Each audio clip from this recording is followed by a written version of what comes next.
Sir, JMS future foundation में आपका स्वागत करते हैं। आज हम लोग मैथ क्लास का टॉपिक बहुपद पॉलिनोमियल लेके आया हूँ। ये जो टॉपिक है पॉलिनोमियल, ये क्लास 10th के लिए इम्पोर्टेंट है, 9th के लिए इम्पोर्टेंट है और 8th के लिए भी इम्पोर्टेंट है, क्योंकि ये क्लास 8 में भी है, 9th में भी है और 10th में भी है। तो हम लोग जो यहाँ पे 8, 9, 10th का मैथ और साइंस वीडियो दोनों लेके आते हैं।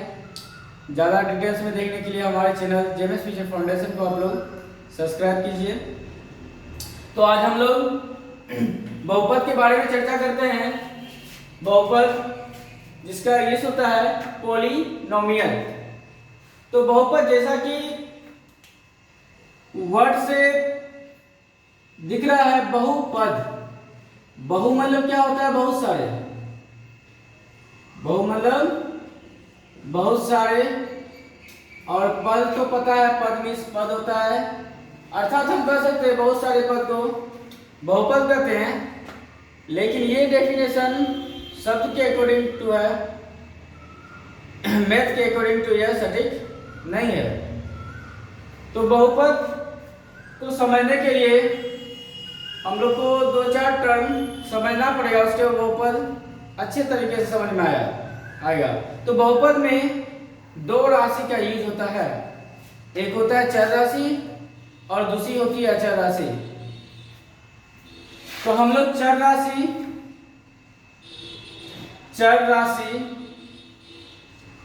जिसको बोलते हैं वेरिएबल क्वांटिटी, और दूसरी अचर राशि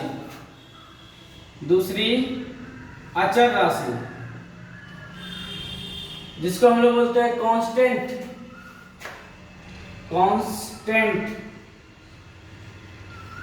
क्वांटिटी। तो एक हमारी है वेरिएबल क्वांटिटी और दूसरी है कांस्टेंट क्वांटिटी। ये दोनों राशियों को समझने के बाद ही बहुपद समझ में आती है। तो एट फर्स्ट हम लोग चर राशि का बात करते हैं। तो चर राशि क्या होती है, तो हम लोग को समझना पड़ेगा चर राशि क्या होती है। तो चर राशि वो राशि होती है जिसकी मान बदलते रहती है। जैसा कि हम लोग देखते हैं, चढ़ का मतलब होता है बदलना। जैसे हम लोग मैदान में देखते हैं गाय चढ़ती है, तो गाय चढ़ती है तो कभी वो यहाँ पे चढ़ती है, कभी वो वहाँ पे चढ़ती है, यानी डिफरेंट जगह चढ़ के वो अपना भोजन को खाती है। तो इसी प्रकार चर का मतलब होता है बदलना। उसी प्रकार मैथ में भी चर राशि का मतलब होता है वो राशि जिसका मान क्या होता है, हमेशा बदलते रहती है, इसका कोई मान फिक्स नहीं होता है। तो चर राशि का मान बदलते रहता है। अब चर राशि के एग्जाम्पल में क्या आता है, तो चर राशि में हम लोग आता है जितना भी अल्फाबेट लेटर है, जैसे x, y, z, a, b, c, f, g, h, etc। तो ये सभी को हम लोग बोलते हैं चर राशि। क्यों बोलते हैं चर राशि? क्योंकि हम लोग समीकरण में देखते हैं कभी x का मान 4 आ जाएगा, कभी x का मान 7/2 आ जाएगा, कभी x का मान -6 आ जाएगा। तो कोई इसका डेफिनेट कांस्टेंट या निश्चित नहीं है कि x का मान क्या आएगा। इसलिए हम लोग इसको क्या बोलते हैं, चर राशि बोलते हैं, क्योंकि इसका मान क्या होता है, हमेशा वैरी करते रहता है, बदलते रहता है। जैसे उसी प्रकार अगर हम y को देखते हैं तो y का मान कभी 7 आ सकती है, y का मान कभी √5 आ सकती है, y का मान कभी 8 आ सकता है, कुछ भी आ सकता है। ये निर्भर करता है अचर राशि पे। वो हम लोग आगे समीकरण देखेंगे तो फिर समझ में आएगा, लेकिन ये चर राशि है। तो हम लोग समझ में चर राशि समझ गए कि चर राशि क्या होती है। दूसरी राशि हम लोग समझने का प्रयास करते हैं। तो दूसरी राशि हम लोग समझते हैं अचर राशि को। तो अचर राशि का परिभाषा क्या होता है कि वह राशि जिसका मान हमेशा नियत रहता है, यानी कांस्टेंट रहता है, वह राशि जिसका मान हमेशा नियत रहता है उसे बोलते हैं अचर राशि। तो अचर राशि में क्या आती है, अचर राशि के एग्जाम्पल में जैसे 4, तो 4 हमेशा 4 ही रहेगा, उसको हम चांद पे भी बोलेंगे तो 4 ही रहेगा, अर्थ पे आके बोलेंगे तो भी 4 ही रहेगा, उसका मीनिंग चेंज नहीं होगा। जैसे दूसरा अगर हम 7 बोलते हैं तो ये 7 है, -6 बोलते हैं तो ये -6 है, √2 बोलते हैं तो ये √2 है, 7/3 बोलते हैं तो ये 7/3 है, यानी ये सबको हम लोग बोलते हैं अचर राशि।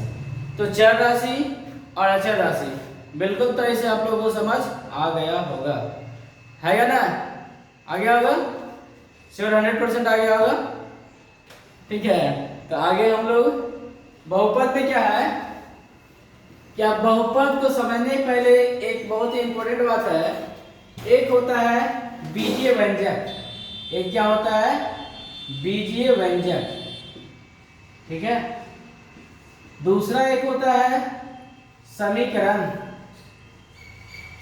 और तीसरा होता है बहुपद। तो ये तीनों में कुछ ना कुछ डिफरेंस है, ये तीनों में कुछ ना कुछ डिफरेंस है, इसको हम लोग बोल सकते हैं एल्जेब्रिक इक्वेशन बोल सकते हैं, इसको हम लोग इक्वेशन बोलते हैं और इसको हम लोग पॉलिनोमियल बोलते हैं, पॉलिनोमियल बोलते हैं। ये तीनों में डिफरेंस है। What is the difference between algebraic equation और पॉलिनोमियल? यहाँ 3 है तो बिटवीन के जगह एवं का प्रयोग कर सकते हैं, लेकिन मैथ हम पढ़ा रहे हैं तो इंग्लिश वो अलग की बात है। तो यहाँ पे ये तीनों, बहुत सारे स्टूडेंट को ये तीनों में अंतर ही समझ में नहीं आता है। जब ये तीनों में अंतर ही नहीं समझ आएगा तो वह कैसे समझेगा कौन सा बीजीय व्यंजक है, कौन सा समीकरण है, कौन सा बहुपद है। तो हम लोग ये पार्ट 1 है, पार्ट 1 में हम लोग यही तक रखते हैं क्योंकि वीडियो लंबी हो रही है। पार्ट 2 में हम लोग ये तीनों में अंतर लेके आते हैं। थैंक यू, धन्यवाद।